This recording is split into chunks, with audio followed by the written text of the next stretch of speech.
ಆರದಿರಲಿ ಬೆಳಕು, ಆರದಿರಲಿ ಬೆಳಕು. ಹಡಗು ನಿನ್ನದೇ ಕಡಲು ನಿನ್ನದೇ, ಹಡಗು ನಿನ್ನದೇ ಕಡಲು ನಿನ್ನದೇ. ಮುಳಗದಿರಲಿ ಬದುಕು, ಮುಳಗದಿರಲಿ ಬದುಕು. ಓಂ ಪೂರ್ಣಮದ ಪೂರ್ಣಮಿದಂ ಪೂರ್ಣಾತ್ ಪೂರ್ಣಮುದಶ್ಯತೆ ಪೂರ್ಣಶ್ಯ ಪೂರ್ಣಮಾದಾಯ ಪೂರ್ಣಮೇವಾವಶಿಷ್ಯತೆ. ಓಂ ಶಾಂತಿ ಶಾಂತಿ ಶಾಂತಿ. ಪ್ರಾತಸ್ಮರಣೀಯರಾದ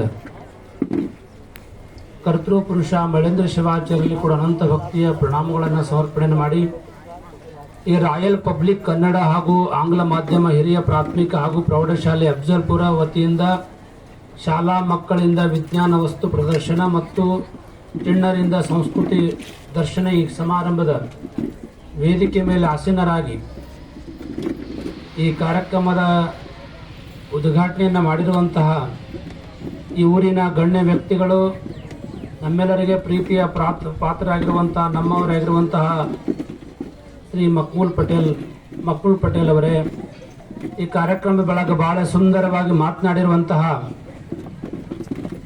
ಬಹಳ ಅತ್ಯಂತ ಆತ್ಮೀಯರಾಗಿರುವಂತಹ ನಮ್ಮವರಾಗಿರುವಂತಹ ನಮ್ಮ ವಿದ್ವಾಂಸರಾಗಿರುವಂತಹ ಡಾಕ್ಟರ್ ಜಾಫರ್ ಪಟೇಲ್ ಅವರೇ, ಮತ್ತು ಈ ಸಮಾರಂಭಗಳು ಬಹಳ ಸುಂದರವಾಗಿ ಮಾತನಾಡಿರುವಂತಹ ಮಹಿಮುದ್ದೀನ್ ಮನ್ಸೂರಿ ಖ್ಯಾತ ಉದ್ಯಮಿದಾರರು ಅಫ್ಜಲ್ಪುರ ಅವರೇ, ಮತ್ತು ಬಹಳ ಸುಂದರವಾಗಿ ಮಾತನಾಡಿರುವಂತಹ ನಮ್ಮ ಮುಖ್ಯ ಶಿಕ್ಷಕರಾಗಿರುವಂತಹ ನಮ್ಮವರಾಗಿರುವಂತಹ ಮೊಹಮ್ಮದ್ ನೂರುದ್ದೀನ್ ಸರ್ ಅವರೇ, ಮತ್ತು ಮುಖ್ಯ ಶಿಕ್ಷಕರಾಗಿರುವಂತಹ ನಮ್ಮ ಸಯೀದ್ ಪಟೇಲ್ ಸರ್ ಅವರೇ, ಹಾಗೂ ಎಲ್ಲ ಕಾರ್ಯಕ್ರಮಗಳ ಕೇಂದ್ರ ಬಿಂದು ಆಗಿರುವಂತಹ ನಮ್ಮವರಾಗಿರುವಂತಹ ಭಾಳ ಹಾರ್ಡ್ ವರ್ಕರ್ ಆಗಿರುವಂತಹ ನಮ್ಮ KD ಪಟೇಲ್ ಸಾಹೇಬ್ ವಕೀಲ್ ಸಾಹೇಬ್ರವರೇ, ಹಾಗೂ ಈ ಒಂದು ಶಾಲೆಯ ಸಿಬ್ಬಂದಿ ವರ್ಗದವರೇ, ಮತ್ತು ಈ ಸಮಾರಂಭದೊಳಗೆ ಪಾಲ್ಗೊಂಡಿರುವಂಥ ಸಮಸ್ತ ಮಹಾಜನರೇ, ತಾಯಂದಿರೇ, ಮುದ್ದು ಮಕ್ಕಳೇ, ತಮ್ಮೆಲ್ಲರಿಗೆ ಶರಣಾರ್ಥಿಗಳು.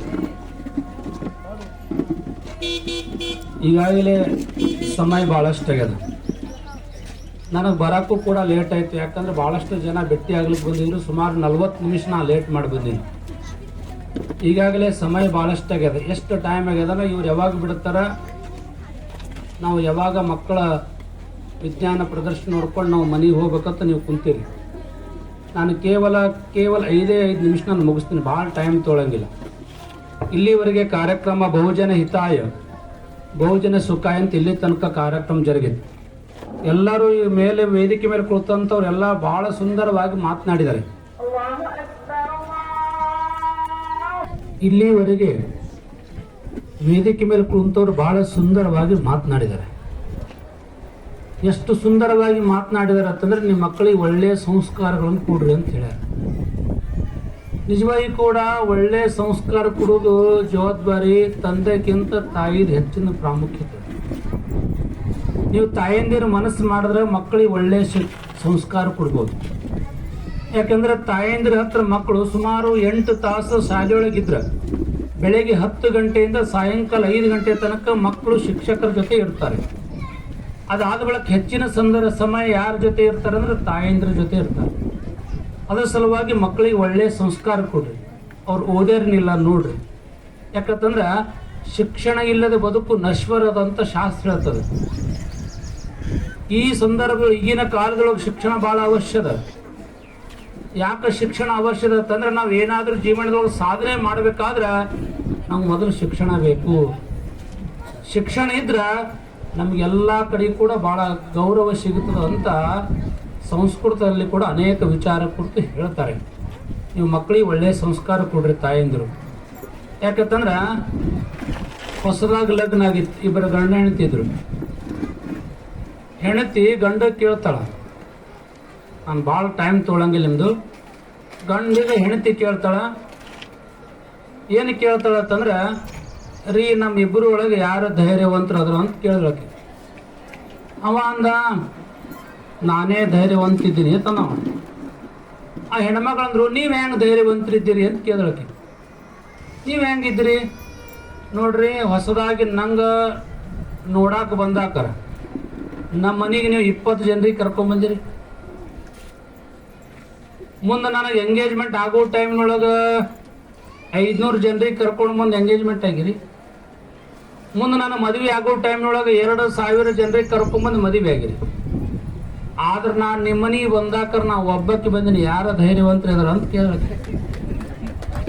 ಯಾರು ಧೈರ್ಯವಂತರ ಅಂತ ಅವ ಒಂದು ಕೈ ಜೋಡಿಸಿ ಅಂದ, ನೀನೇ ಧೈರ್ಯವಂತಿದ್ದೀನಿ.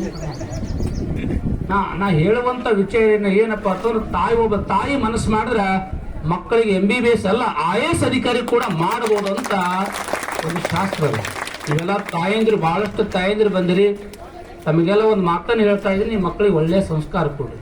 ನೀವು MBBS ಮಾಡಿರಿ, MBBS ಮಾಡಿರಿ, IAS ಅಧಿಕಾರಿ ಆಗ್ರಿ ಮಾಡ್ರಿ, IPS ಅಧಿಕಾರಿ ಮಾಡ್ರಿ, ಮಕ್ಕಳಿಗೆ ಡಾಕ್ಟರ್ ಮಾಡ್ರಿ, ಇಂಜಿನಿಯರ್ ಮಾಡ್ರಿ, ಪರವಾಗಿಲ್ಲ. ಆದ್ರೆ ಸಂಸ್ಕಾರ ಕೊಡೋದು ಮರ್ಯಾಕೆ ಹೋಗ್ಬೇಡ್ರಿ. ನೀವು ಒಳ್ಳೆ ಸಂಸ್ಕಾರ ಕೊಟ್ರಿ ಅಂದ್ರೆ ಮುಂದೆ ಮಕ್ಕಳು ನಿಮ್ಗೆ ದೊಡ್ಡವರಾದ್ಬೇಕು, ನಿಮ್ಗೆ ನೋಡ್ತಾರೆ. ತಂದೆ ತಾಯಿಂದ್ರೆ ನೋಡ್ಬೇಕಾದ್ರೆ ನಾವು ಒಳ್ಳೆ ಸಂಸ್ಕಾರ ಕೊಡ್ಬೇಕು ನಮ್ಮ ಮಕ್ಕಳಿಗೆ. ಅಕ್ಕಿಗೆ ಸಂಸ್ಕಾರ ಕೊಡ್ರಿ, ಅಕ್ಕಿ ಹೋಗಿ ಅನ್ನ ಆಗ್ತದ. ಹತ್ತಿಗೆ ಸಂಸ್ಕಾರ ಕೊಡ್ರಿ, ಹತ್ತಿ ಹೋಗಿ ಬಟ್ಟಿ ಆಗ್ತದ. ಬಂಗಾರದ ಅದಿರಿಕ್ಕ ಬಂಗಾರಕ್ಕೆ ಸಂಸ್ಕಾರ ಕೊಡ್ರಿ, ಬಂಗಾರ ಹೋಗಿ ಆಭರಣ ಆಗ್ತದ. ಹಂಗ ಮನುಷ್ಯನಿಗೆ ಕೂಡ ಸಂಸ್ಕಾರ ಕೊಟ್ರೆ ಮನುಷ್ಯ ಹೋಗಿ ಆ ಭಗವಂತ ಆಗ್ಲಿಕ್ಕೆ ಸಾಧ್ಯದೇವ ಮಾತನ್ನ ಶಾಸ್ತ್ರ ಹೇಳ್ತದ. ಅದ್ರ ಸಲುವಾಗಿ ಒಳ್ಳೆ ಸಂಸ್ಕಾರಗಳನ್ನು ಕೊಡುವಂತ ಕೆಲಸವನ್ನು ಮಾಡ್ರಿ. ನನ್ಗನ್ನಿಸ್ತ ಈ ರಾಯಲ್ ಪಬ್ಲಿಕ್ ಸ್ಕೂಲ್ ಅಂತಂದ್ರೆ ಬಡವರ ಶಾಲೆ ಅಂತಂದ್ರೂ ಕೂಡ ತಪ್ಪಾಗಿಲ್ಲ. ನಿಜವಾಗಿ ಕೂಡ ನಮ್ಮ ತಾಲೂಕಿನೊಳಗ ಎಲ್ಲಕ್ಕಿಂತ ಫೀಸ್ ಕಮ್ಮಿ ತೊಳುವಂತ ಶಾಲೆ ಯಾವ್ದಾರ ಇದ್ರೆ ಅದು ರಾಯಲ್ ಸ್ಕೂಲ್ ಅಂತಂದ್ರೂ ಕೂಡ ತಪ್ಪಾಗಿಲ್ಲ. ಯಾಕಂದ್ರೆ ರಾಯಲ್ ಸ್ಕೂಲಿನ ನಮ್ಮ ಸರ್ ಆಗಿರುವಂತ ನಮ್ಮ ವಕೀಲ್ ಸಾಹೇಬ್ರು, ನಾನು ಯಾವಾಗಲೂ ಕೂಡ ಹೇಳ್ತಿರ್ತೀನಿ, ಅವ್ರಿಗೆ 18 ತಾಸು ಕೆಲಸ ಮಾಡ್ತಾರೆ. KD ಪಟೇಲ್ ಅವರು, ನಾನು ಮೊದಲು ಕೂಡ ಹೇಳಿನಿ, ಅವರು ವಕೀಲ್ ಯಾವಾಗ ಮಾಡ್ತಾರೋ ಗೊತ್ತಿಲ್ಲ, ಬ್ಯಾಂಕಿನ ಕೆಲಸ ಯಾವಾಗ ಮಾಡ್ತಾರೋ ಗೊತ್ತಿಲ್ಲ, ಶಾಲೆ ಕೆಲಸ ಯಾವಾಗ ಮಾಡ್ತಾರೋ ಗೊತ್ತಿಲ್ಲ. ಸುಮಾರು 18ರಿಂದ 20 ತಾಸು ಕೆಲಸವನ್ನ ಯಾರಾದ್ರೂ ನಮ್ಮ ಊರೊಳಗೆ ಮಾಡ್ತಾರಂದ್ರೆ ಅವ್ರಿಗೆ KD ಪಟೇಲ್ ಸಾಹೇಬ್ರ ತಂದ್ರು ಕೂಡ ತಪ್ಪಂಗಿಲ್ಲ. ಅವ್ರಿಗೆ ಯೋಗ್ಯ ನನಗನ್ನಿಸ್ತಾ ಅವರ ಶ್ರೀಮತಿಯವರು ಕೂಡ, ಅಕ್ಕವರು ಕೂಡ ಬಹಳ ಹಾರ್ಡ್ ವರ್ಕರ್ ಅದರಂತ ನಾನು ಕೇಳಿ ನಮ್ಮ ಮಕ್ಕಳು ಪಟೇಲ್ ಸಾಹೇಬ್ರು ಹೇಳ್ಯಾರ. ನಮ್ಮ ಡಾಕ್ಟರ್ ಜಾಫರ್ ಪಟೇಲ್ ಕೂಡ ಇಲ್ಲಿ ತನಕ ಹೇಳಿದ್ರು. ನಿಜವಾಗ್ಲೂ ಕೂಡ ಆ ಅಕ್ಕವರು ಕೂಡ ಬಹಳಷ್ಟು ನಮ್ಮ ಶಾಲೆ ಕೆಲಸಗಳನ್ನ ಸರ್ದ 90% ಶಾಲೆ ಕೆಲಸ ಯಾರು ಮಾಡ್ತಾರಂದ್ರ ನಮ್ಮ KD ಪಟೇಲ್ ಸಾಹೇಬ್ರ ಅವರು ಶ್ರೀಮತಿಯವರು ಮಾಡುತ್ತಿರೋದು ನಮ್ಗೆ ಬಹಳ ಖುಷಿಯಾಗಿದೆ. ನಿಜವಾಗಿ ಕೂಡ ಇಷ್ಟೆಲ್ಲ ದೊಡ್ಡ ಶಾಲೆ ಬೆಳಿಬೇಕಾದ್ರೆ ಅವರ ಸಹಕಾರ ಬಹಳಷ್ಟಿದೆ ಎಂಬ ಮಾತನ್ನ ಈ ಸಂದರ್ಭದೊಳಗೆ ತಿಳಿಸಿ, ಒಳಿತು ಮಾಡೋ ಮನಸ್ಸ ನೀ ಒಳಿತು ಮಾಡು, ನೀ ಇರುವುದು 3 ದಿವಸ, ಉಸಿರು ನಿತ್ತ ಮೇಲೆ ನಿನ್ನ ಹೆಸರು ಹೇಳ್ತಾರ, ಒಳಿತು ಮಾಡೋ ಮನಸ್ಸು ಒಳಿತು ಮಾಡು ಅಂತ ಹೇಳಿದ್ದಾರೆ. ಜೀವನದಾಗ ಒಳ್ಳೇದು ಕೆಲಸ ಮಾಡೋಣ, ನಮ್ಮ ಕೈಲಿ ಒಳ್ಳೇದು ಮಾಡೋದಾಗ್ಲಿಲ್ಲ ಅಂದ್ರೆ ನಾವು ಇನ್ನೊಬ್ರಿಗೆ ಕೆಟ್ಟ ಮಾಡಬಾರ್ದಂತ ಎಂಬ ಮಾತನ್ನಗಳನ್ನ ನಮ್ಮೆಲ್ಲ ಜಾಫರ್ ಪಟೇಲ್ ಆಗಲಿ ಮಕ್ಕಳು ಪಟೇಲ್ ಎಂಬ ಅನೇಕ ವಿಚಾರ ಕುರಿತು ಮಾತನಾಡಿದರೆ. ಕೊನೆಯದಾಗಿ ಒಂದು ಮಾತನ್ನು ಹೇಳ್ತಾ ಇದ್ದೀನಿ, ಭಾಳ ಹುಡುಗರು ಬಹಳಷ್ಟು ಬಡವರು ಇದ್ದಾರೆ.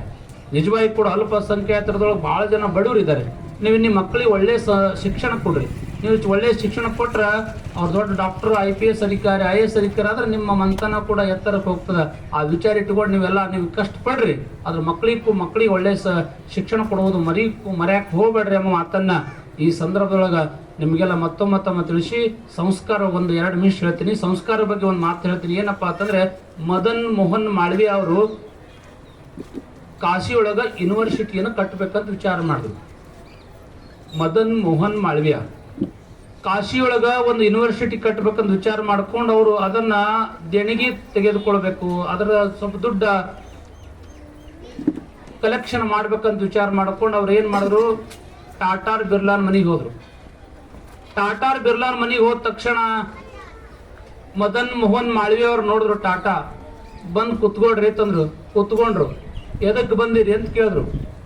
ಆಗ ಮದನ್ ಮೋಹನ್ ಮಾಳವಿಯಾ ಅಂತಂದ್ರು, ಬಡ ಮಕ್ಕಳ ಸಲುವಾಗಿ ನಾ ಯೂನಿವರ್ಸಿಟಿ ಕಟ್ಟಬೇಕಂತ ವಿಚಾರ ಮಾಡೀನಿ, ನನಗೆ ಒಂದಿಷ್ಟು ದುಡ್ಡು ಕೊಡ್ರಿ ತಂದ್ರು. ಆಗ್ಲಂತ ವಿಚಾರ ಮಾಡ್ಕೊಂಡು ಕೊಡ್ಬೇಕು ಅನ್ನೋದ್ರೊಳಗ ಅವ್ರ ಮಗ ಟಾಟಾರ್ ಬಿರ್ಲಾರ್ ಮಗ ಒಂದು 8ನೇ ಕಿಮ್ಮತ್ತಿರುವಂತ ಒಂದು ಕಡ್ಡಿ ಪೆಟ್ಟಿನ ಮಗಳು ಕೊತ್ಕೊಂಡು ಕಡ್ಡಿ ಪೆಟ್ಟಿಗೆ ಇರ್ತದ ಅವನ ಕೈಯಾಗ, ಒಮ್ಮೆ ಮುರಿದು ಬಿಟ್ಟ. ಯಾವಾಗ ಕಡ್ಡಿ ಪೆಟ್ಟಿಗೆ ಮುರಿದಿದ್ದು ಯಾರು ನೋಡಿದ್ರು, ಟಾಟಾ ಬಿರ್ಲಾರ್ ನೋಡಿದ್ರು.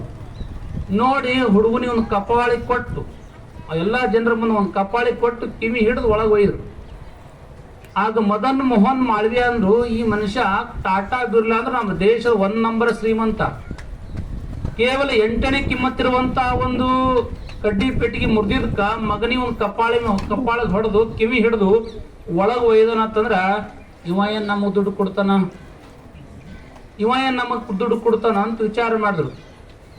ಮಾಡಿ ಹೋಗ್ಬೇಕನ್ನೋದ್ರೊಳಗ ಟಾಟಾ ಒಳಗಿಂದ ಹೊರಗಡೆ ಬಂದ್ರು. ಕುತ್ಕೊಳ್ರಿ, ಯಾಕೆ ಹೊರಟ್ರಿ, ಕುತ್ಕೊಳ್ರಿ ತಂದ್ರು.